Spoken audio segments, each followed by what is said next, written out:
आज का जो विषय है अष्टांग योग और सरलीकृत कुंडलिनी योग का। वैसे जब भी मैं कुछ भी विषय के बारे में पढ़ती हूँ, सुनती हूँ, तो जैसे स्वामी जी ने कहा है कि कुछ भी सुनो पढ़ो तो ऐसे ही विश्वास मत करो, उसके सोच विचार कर मानो। फिर मेरा मन तुरंत ही उसके मूल के पीछे जाता है। मैं यही सोचती हूँ कि स्वामी जी ने इतने सारे विषय कहा है हमको, तो इनका मूल कहाँ है, वो हमेशा ही मैं ढूंढने की कोशिश करती हूँ। हालांकि उनको ये ऐसे, क्योंकि उनका ज्ञान इस श्रेष्ठ कोटि का था कि उनको कुछ पढ़ने लिखने की जरूरत ही नहीं पड़ी। वो अपने आप उनके पूर्व जन्म के कर्मों की वजह से शायद उनके आनुवंशिक केंद्र में जम गया था, पर हम लोगों को तो ये ऐसे संभव नहीं है। तो मैंने सोचा कि इसको देखती हूँ कि हर चीज को कि कहाँ इसका मूल है। और धार्मिक ग्रंथों के प्रति जो मेरी रुचि है, उसकी वजह से भी ये मेरा प्रयास हमेशा ही चालू रहता है। और उसी प्रयास का एक छोटी सी प्रस्तुति है आज ये कि अष्टांग योग और सरलीकृत कुंडलिनी योग, इन दोनों में कितना सिमिलैरिटीज हैं उसके बारे में देखने का मैंने प्रयास किया कि और देखा कि बिल्कुल वही है जो उन्होंने पतंजलि, या आप लोग जानते होंगे कि ये अष्टांग योग जो है वो पतंजलि के योग सूत्र का एक अंश है। तो हम अष्टांग योग में जो कुछ भी कहा गया है वही हमारे पूरे मनोसमृद्धि कला में, तो उसी की ओर हम आज ध्यान देंगे।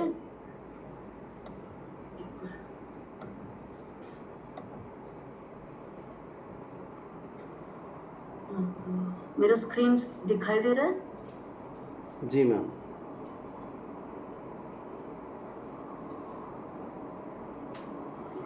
ये वैसे अंदर तुलना में अंदर जाने के पहले वो पतंजलि महर्षि के बारे में 2-3 शब्द। वो कहा जाता है कि उनका समय था कि ईसा के 500 वर्ष पूर्व से लेकर, क्योंकि क्लियर नहीं है, स्पष्ट नहीं है कि कब उनका जन्म हुआ था, कब उनकी समाधि हुई थी, सब एकदम स्पष्ट नहीं है, पर व्यापक रूप से ये कहा जाता है कि ईसा के 500 वर्ष पहले से लेके 500 वर्ष के बीच में थे वो।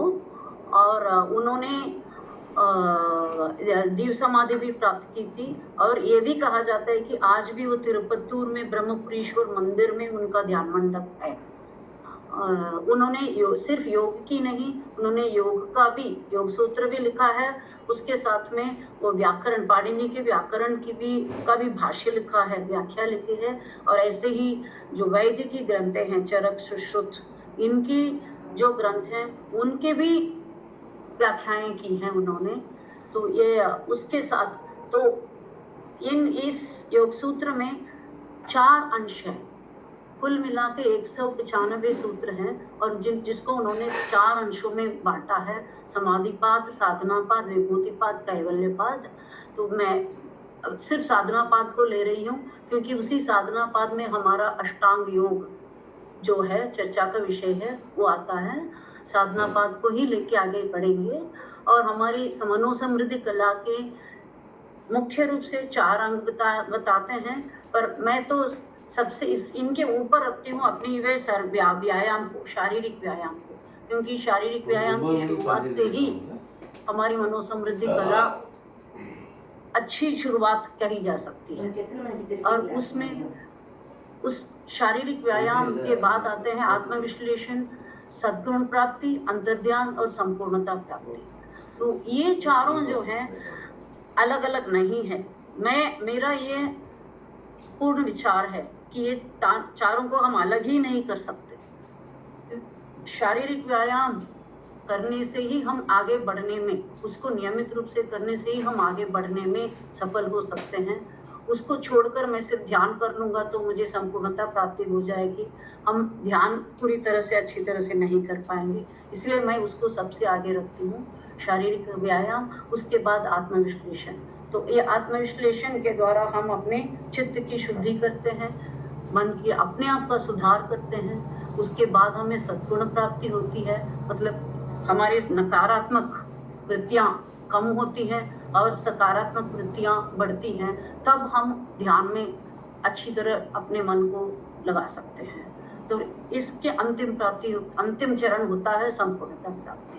तो इस तरह मैं चारों को एक दूसरे का पूरक के रूप में देखती हूँ। और ये साधना पाद में भी अब आगे यही कहा गया है कि साधना पाद में ये अष्टांग मुख्य, इसमें सबसे मुख्य भाग है अष्टांग योग। अष्टांग योग मतलब है कि इसको राजयोग भी कहते हैं। ये राजयोग में 8 अंश आते हैं।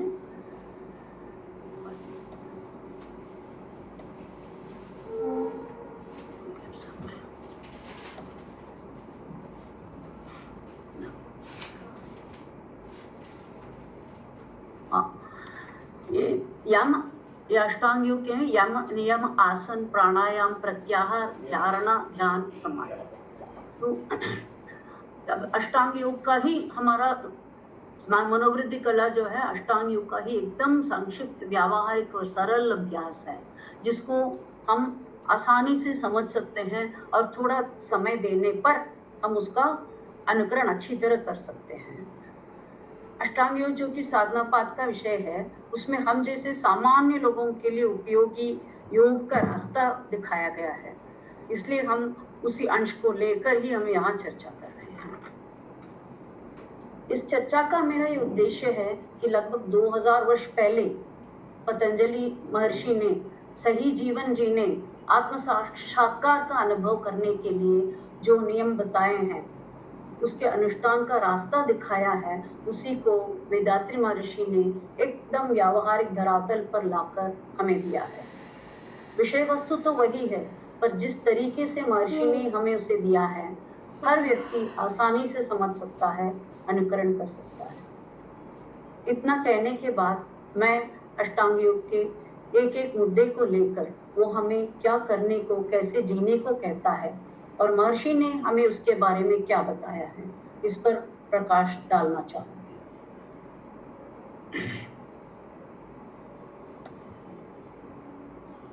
तो अष्टांग योग का सबसे पहला मुद्दा है यम। इस यम क्या है? इसके नीचे हमें 5 नैतिक निर्देश, मॉरल इंस्ट्रक्शंस जो बोलते हैं, नैतिक निर्देश दिए गए हैं, जो कि व्यक्तिगत रूप से समाज के साथ हमारे संबंधों को अच्छा बनाए रखने के लिए आवश्यक हैं। महर्षि भी व्यक्ति और समाज के बीच के संबंध को अभिन्न बताते हैं। वे कहते हैं कि व्यक्ति, प्रकृति और समुदाय के मिलन से ही जीवन अच्छी तरह चल सकता है। तो इन 5 नैतिक निर्देशों में सबसे पहले आता है अहिंसा। अहिंसा, इनमें इसको महर्षि ने अहिंसा की आवश्यकता को बहुत ही महत्वपूर्ण और प्रभावपूर्ण ढंग से हमें समझाया है। जहां तक मैं इसको जोड़ने की कोशिश करती हूँ, सबसे पहले मेरे मन में ये विचार आता है कि महर्षि जो कहते हैं कि हमें मांसाहार से दूर रहना चाहिए। मांसाहार के संबंध में वे कहते हैं कि पशु को मारते वक्त उसका जो भय, दुख, शोक का अनुभव उसे होता है, वो उसके शरीर के हर कण में वासना के रूप में जम जाता है और उस मांस को खाने से वे नकारात्मक वासनाएं हमारे स्वभाव का अंश बन जाती हैं। ये वासनाएं मृत्यु के बाद भी उसके आनुवंशिक केंद्र, जेनेटिक सेंटर में अंकित हो जाता है और आगे के जीवन में प्रकट होती है। तो इसीलिए महर्षि आनुवंशिक केंद्र की पवित्रता के लिए, उसको पवित्र रखने के लिए हमें अहिंसा का पालन करने के लिए कहते हैं। और उसके अलावा दूसरी बात यह है कि हम अपने संकल्प में, अपने ध्यान के बाद के जो संकल्प हैं, उसमें ये कहने को कहते हैं कि हमें अपने आप को, किसी भी जीव या प्राणी को तन से, मन से, वचनों से, क्रियाओं से दुख नहीं पहुंचाना चाहिए। तो अहिंसा के बारे में महर्षि ने जो कहा है, ये मैंने वहाँ देखा कि अहिंसा योग सूत्र में साधना पाद में मैं जो भी कोट कर रही हूँ ज्यादातर साधना पाद से ही है। साधना पाद में यह है कि अहिंसा प्रतिष्ठायाम तत्सन्निधौ वैरत्यागः, मतलब अहिंसा में जो प्रतिष्ठित होते हैं इस दुनिया में उसके लिए कोई वैरी नहीं हो सकता, उसके मन में वैर की भावना ही नहीं होगी। फिर हम अपने ध्यान में क्या कहते हैं, हम अपने ध्यान में संकल्प के रूप में यह कहते हैं कि अपने दुश्मनों को भी हम शुभकामनाएं देते हैं, क्योंकि अपना दुश्मन हम दुश्मन नहीं मानते, जो हमें दुश्मन मानते हैं हम उसको शुभकामनाएं देते हैं ताकि वो वैर की भावना उसके मन में नहीं रहे। हमारे मन में तो होना ही नहीं चाहिए, क्योंकि हम मनोसमृद्धि कला का अभ्यास करने वाले हैं, कर रहे हैं, तो हमारे मन में वो नहीं होना चाहिए, नहीं होता है। पर दुश्मनों के मन में भी वो भावना नहीं हो, उसी के लिए हम उसको शुभकामनाएं देते हैं। अहिंसा में प्रतिष्ठित होने पर वैर का त्याग हो जाता है। तो दोनों जगह मुझे ये मुद्दा, ये पॉइंट देखने को मिला।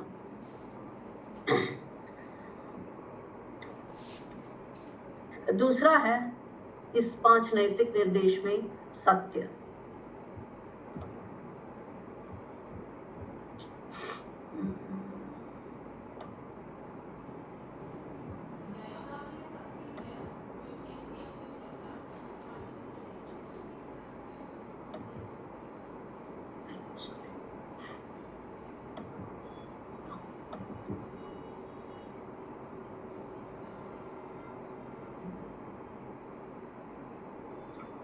सत्य, योग सूत्र कहता है सत्य प्रतिष्ठायाम क्रिया फलाश्रयत्वम, मतलब सत्य में प्रतिष्ठित होने पर फल अपने आप प्राप्त होता है। तो महर्षि क्या कहते हैं, सत्य में प्रतिष्ठित होना बहुत आवश्यक है। व्यक्ति वो कहते हैं व्यक्ति के मन के विचार, ये तो मैंने मनोसमृद्धि कला की वॉल्यूम्स 1, 2, 3 जिसमें से जहां भी छोटे मोटे पॉइंट्स या वीडियोस में जो मिले उनको मैंने यहाँ इकट्ठा कर लिया है, वही है उसका स्रोत। महर्षि कहते हैं कि व्यक्ति के मन के विचार और वचनों में तारतम्य, तालमेल होना ही संस्कृति है। वे आगे कहते हैं व्यक्ति को संस्कृत और सभ्य होना है तो अपने विचारों को, वचनों को, कर्मों को नियमित करना बहुत जरूरी है। विचारों को व्यक्त करते समय सुनने वाले को दुख भी नहीं पहुंचाना चाहिए। तो ये बहुत ही प्रभावपूर्ण स्टेटमेंट है। विचारों को व्यक्त करते समय सुनने वाले को दुख भी नहीं पहुंचना चाहिए। फिर से तुलना करते करते मेरा मन दूसरी एक जगह पर गया। उन्होंने जो कहा है कि दूसरों को दुख नहीं पहुंचाना चाहिए, जो सबसे हमारा मनुष्य का मूल धार्मिक मूल ग्रंथ है मनुस्मृति, उसमें सत्य बोलने के बारे में ये कहा गया है, सत्यम ब्रूयात प्रियम ब्रूयात न ब्रूयात सत्यम अप्रियम प्रियम च नानृतम ब्रूयात एष धर्म सनातनः। तो हम सनातन किसको कहते हैं, जो हमेशा रहने वाला किसको कहते हैं, किस धर्म को कहते हैं, उसमें वहां पे सत्य बोलने के बारे में और उस सत्य को किस तरह बोलने के बारे में कहा गया है, जो महर्षि ने कहा है कि दुख नहीं पहुंचाना चाहिए। सत्यम ब्रूयात प्रियम ब्रूयात, हम सत्य को, हमें सत्य बोलना चाहिए और उसको भी उस ढंग से बोलना चाहिए कि जिससे सुनने वाले को वो प्रिय लगे, अच्छा लगे। न ब्रूयात सत्यम अप्रियम, जो सत्य ही हो पर वो सुनने वाले को दुख पहुंचाए तो उसको नहीं बोलना ही सही है। और आगे कहता है प्रियम च नानृतम ब्रूयात, पर दूसरों को खुश करना है बोल के जो असत्य है उसको भी नहीं बोलना चाहिए। तो ये भी बहुत सुंदर है। और महर्षि ने जो कहा है कि विचारों को व्यक्त करते समय सुनने वाले को दुख नहीं पहुंचाना चाहिए, तो मतलब कि हमें सत्य का हमेशा ही पालन करना चाहिए, पर उस सत्य को उस ढंग से बोलना चाहिए जिससे कि सुनने वाले को कोई दुख न पहुंचे। और उसी में हमारी क्षमता है, हमारा विवेक है। और इसके बाद सत्य के बाद आता है अस्तेय, और ये सब यम के नीचे आता है। यम के नीचे आता है अस्तेय, सत्य ये हो अहिंसा हो गया, सत्य हो गया, अस्तेय और अपरिग्रह, ये दो पॉइंट आते हैं जिसको मैं एक साथ ले लूंगी, क्योंकि इनका हमारे मनोसमृद्धि कला के ये जो दुर्गुण विचार, दुर्गुण के बारे में विचार करके उसके कारण को समझकर उसके सुधार करके सद्गुण में बदलने का जो आत्मविश्लेषण है उसका पूरा पूरा संबंध है। इसलिए मैं इन दोनों मुद्दों को, अस्तेय और अपरिग्रह, इन दोनों को मैं एक साथ ले रही हूँ। ठीक है। अस्तेय मतलब चोरी नहीं करना। चोरी नहीं करने के बारे में महर्षि कहते हैं कि आत्मविश्लेषण के द्वारा इसको अच्छी तरह पालन किया जा सकता है। चोरी का मुख्य कारण क्या है, हमारे दुर्विचार के कारण क्या क्या बताए गए हैं महर्षि के अनुसार? या तो आवश्यकता है, आदत है, आवश्यकता की वजह से दुर्गुण आते हैं, मतलब गलत काम करने का विचार आता है, आदत की वजह से आता है, या परिस्थितियां या दूसरों की प्रेरणा, जब कोई कारण ही नहीं होता, आवश्यकता ही नहीं होती, फिर भी दुर्गुण बैठ जाते हैं, क्योंकि वो परिस्थिति है, परिस्थिति और दूसरों की प्रेरणा, क्योंकि संगति, वहां पर संगति, कंपनी, हमारी संगति जिस जैसे है वैसे हमारा गुण बन जाता है। तो परिस्थिति और दूसरों की प्रेरणा की वजह से होता है।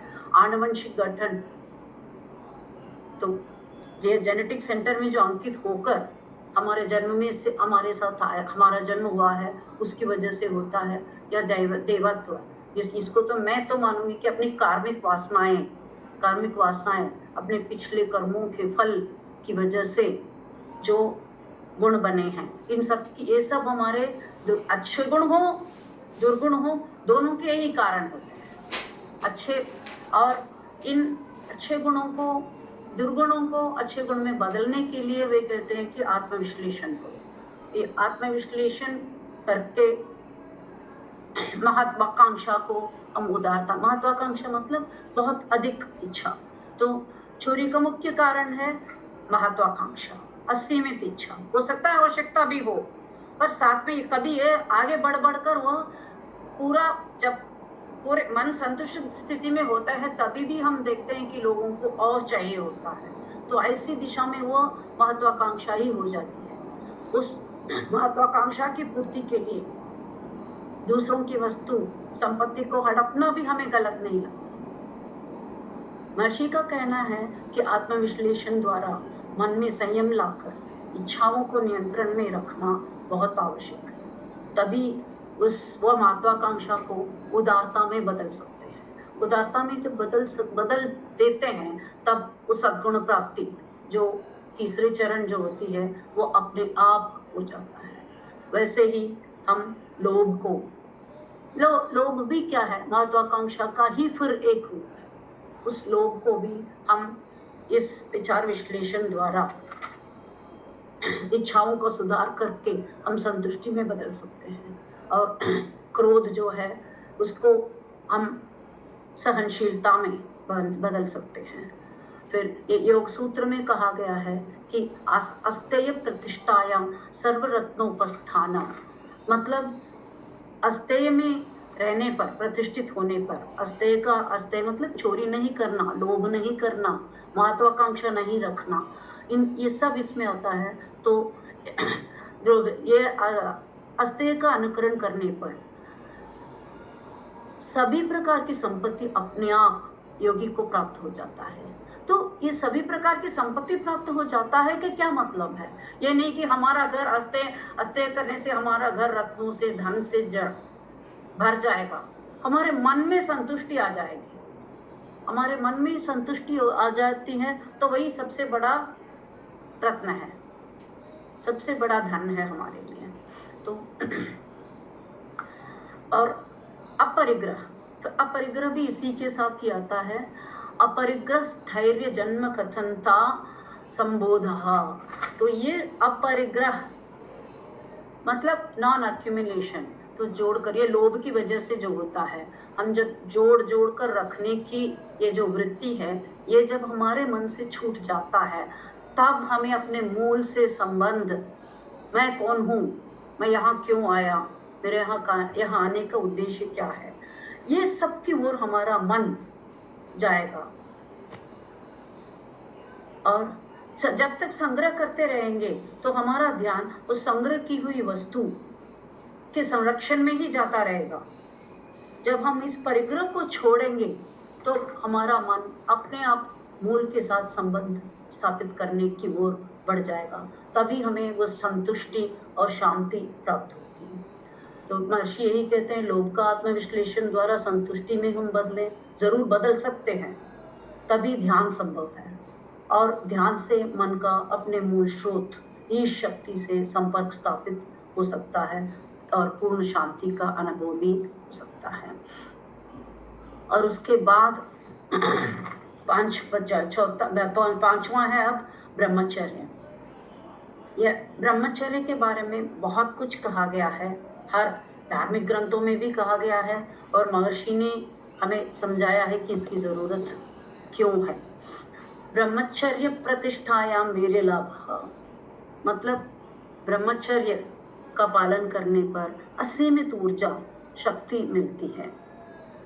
इसीलिए महर्षि यवनावस्था में, छात्रावस्था में हमें कायकल्प के अभ्यास करने की आवश्यकता और यौन आकर्षण को आत्मविश्लेषण द्वारा यौन शुचिता में बदलने की आवश्यकता पर जोर देते हैं। वैसे ब्रह्मचर्य का अर्थ हमें सही ढंग से समझना है। तो इसका ये मतलब नहीं कि वन में चले गए, ब्रह्मचारी हो गए, घर का संपत्ति छोड़ दिया, ऐसा नहीं है। तो मनुष्य के लिए शास्त्रों में 4 आश्रम बताए गए हैं, ब्रह्मचर्य, गृहस्थ, वानप्रस्थ और संन्यास।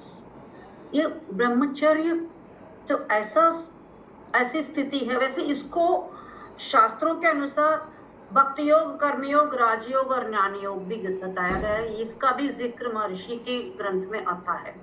कि ब्रह्मचर्य को भक्ति योग से जोड़ सकते हैं, गृहस्थ को कर्मयोग से जोड़ सकते हैं, वानप्रस्थ को राजयोग से जोड़ सकते हैं और संन्यास को ज्ञान योग से। पर यही नहीं कि इनको अलग अलग नहीं है, जीवन में इन सबका संतुलन होना चाहिए, इन सबको एक दूसरे का पूरक मानकर हमें चलना चाहिए। तो ब्रह्मचर्य जीवन का यह चरण है जिसमें मनुष्य अपने इंद्रियों को नियंत्रण में रख अपने मूल से संबंध का ज्ञान प्राप्त कर सकता है। जब ब्रह्मचर्य आश्रम के लक्ष्य को समझकर उसका पालन करके गृहस्थाश्रम में प्रवेश करते हैं, तब गृहस्थ जीवन और आध्यात्मिक यात्रा दोनों में संतुलन होगा। इसी विषय को महर्षि षड्गुण सुधार में समझाते हैं। जब कि हमारे मन में अनैतिक यौन आकर्षण का विचार उठता है, तो विचार विश्लेषण द्वारा इंद्रियों को नियंत्रण में लाकर यौन शुचिता द्वारा उसे असीमित ऊर्जा के रूप में बदल सकते हैं और उसका प्रयोग जीवन के तत्वों को समझने में लगा सकते हैं। क्योंकि कायकल्प में हमारी इच्छाओं को नियमित किया जाने का रास्ता बताया गया है और ओजस को अलग कर प्राण समृद्धि पा सकते हैं। तो यदि हम इस ऐसे रास्ते को नहीं अपनाए तो मनुष्य के जीवन में और पशु के जीवन में कोई अंतर ही नहीं होगा। तो अब इसके साथ तो हमने देखा है कि यम जो अष्टांग योग का पहला है, उसके साथ हमारे महर्षि के सिद्धांतों तत्वों का मेलजोल कितना है, और जो हमें उन्होंने दैनिक जीवन में अभ्यास करने के लिए बताया है वे सब कितनी जरूरी है। इतनी छोटी मोटी चीजें हैं, पर इनको पालन करने से जैसे हम एक जीवन में पूर्णता को हम खुद प्राप्त कर सकते हैं। अलग से पूर्णता प्राप्त करने के लिए और कोई तरीका या अभ्यास की जरूरत नहीं है। उन्होंने जो रास्ता बताया है उसी का पालन करके हम उस पूर्णता को प्राप्त कर सकते हैं। और दूसरा है अष्टांग योग का नियम। नियम मतलब डिसिप्लिन, जो अच्छी आदतें जो हमारे दैनिक जीवन, समाज की प्रगति और आध्यात्मिक प्रगति तीनों के लिए आवश्यक है। और इनके नीचे आता है ये शौच, संतोष, तपस, स्वाध्याय, ईश्वर प्रणिधान।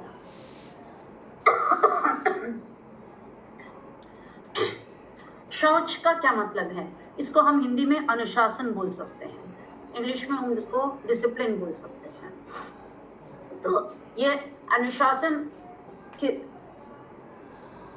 बहुत जरूरी है, पर संभव कैसे है? महर्षि ने हमें दिखाया है कि आत्मविश्लेषण द्वारा ये अनुशासन अपने आप साध्य हो जाता है।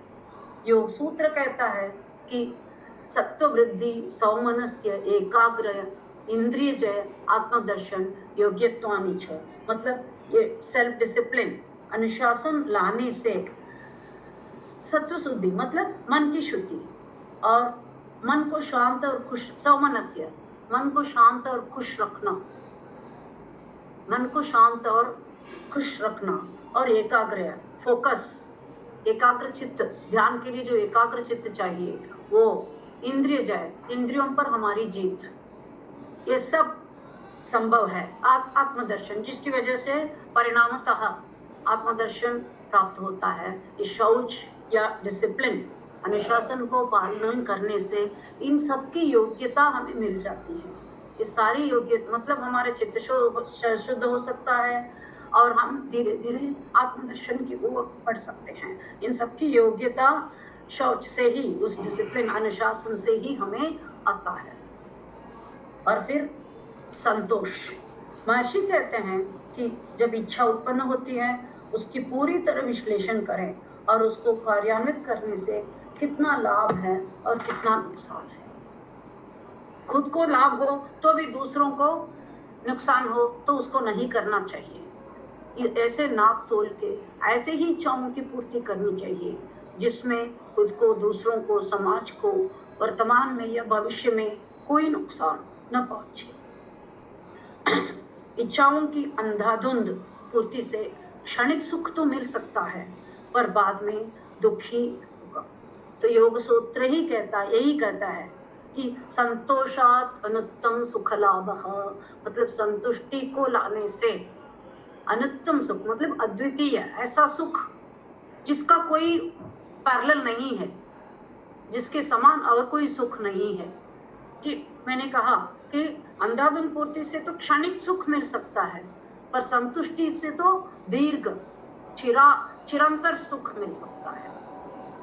तो उस संतुष्टि को हमें अनुभव करना चाहिए आत्मविश्लेषण द्वारा। फिर और इसका नियम के नीचे तीसरी बिंदु है तपस।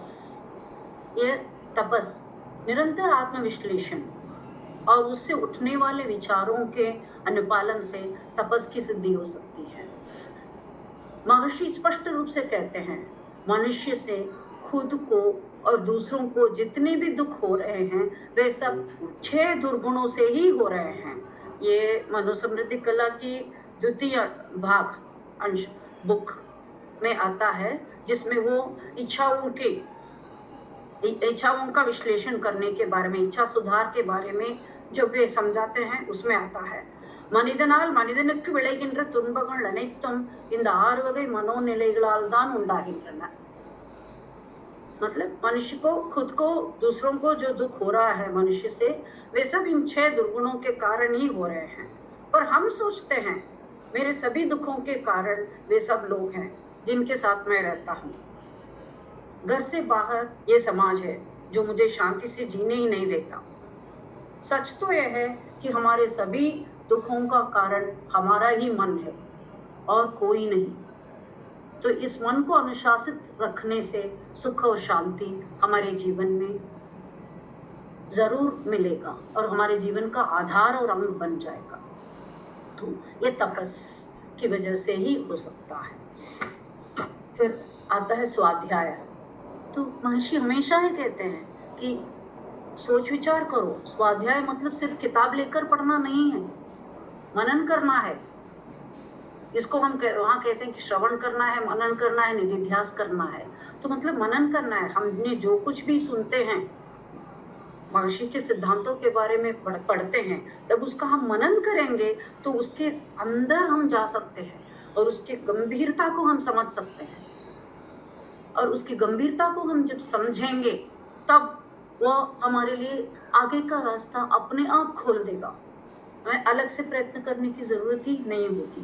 गुरु के सिद्धांत, सीख आदि का अध्ययन और उस पर चिंतन, ये इस स्वाध्याय में हो सकता है।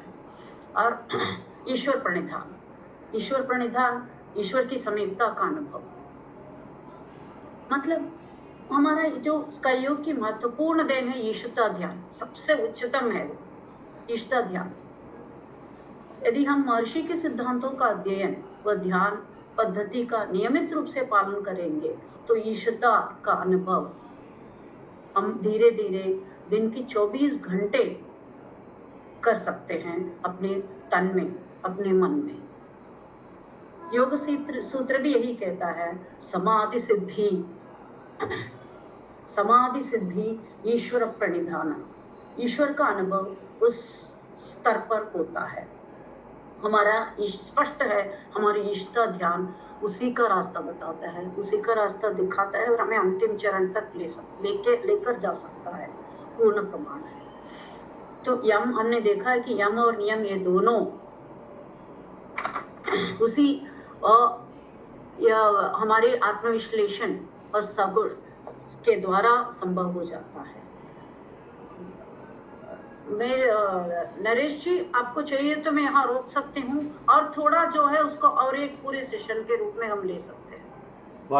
मैम जैसे आपकी कंफर्ट है, लाइक अगर नहीं और होगा, मेरे कम से कम 10-15 मिनट होगा, इसलिए मैं सोचती हूँ ऐसे जरूरी भी नहीं है तो ले सकते हैं, या 10-15 मिनट जरूर हो जाएगा। मैंने जानबूझ के ऐसे किया कि इसको करूंगी तो ठीक से पूरा करूंगी। हाँ हाँ, तो फिर हम चैप्टर 2 जैसे भी अगर आपको नेक्स्ट संडे कंफर्टेबल है या मुझे समय है अभी करेंगे, नहीं तो आगे फिर करेंगे अलग से। मैं बाकी लोगों का भी व्यूज़ ले लेता हूँ, मे बी जनरल ओपिनियन वाल्ट जो भी सभा में शामिल हैं। नहीं, उसको खत्म करना है तो मैं कर देती हूँ। नहीं वह हम okay, may be ma'am chapter 2 type और एक सेशन रख लें, लाइक अगर अनदर हाफ एन आवर के लिए वो जा सकता है तो definitely we can make it for one more. 15 minute कर सकती हूँ वैसे। नहीं ओके, तो फिर कंटिन्यू कर लीजिए मैम, मोमेंटम तो अच्छा ही है। If it is 10-15 minutes then आप कंटिन्यू कर लीजिएगा। नहीं सुनाई नहीं दे रहा है। नो मैम, अगर if it's half an hour content है तो हम लोग पार्ट 2 करके और एक संडे के लिए शेड्यूल कर सकते हैं। अगर इट इज मैं कर लूँगी, एक्सटेंड कर लूँगी। हाँ, या 10-15 मिनट्स है तो फिर अभी कर लेंगे, दैट्स व्हाट जनरल। हाँ, मेरे वैसे 10-15 मिनट का है, थोड़ा और एक्सटेंड कर सकते हैं। ओके ठीक है, तो फिर हम लोग पार्ट 2 करके अगले तो हमने नियम और नियम दोनों ही दिखा है, राइट। नहीं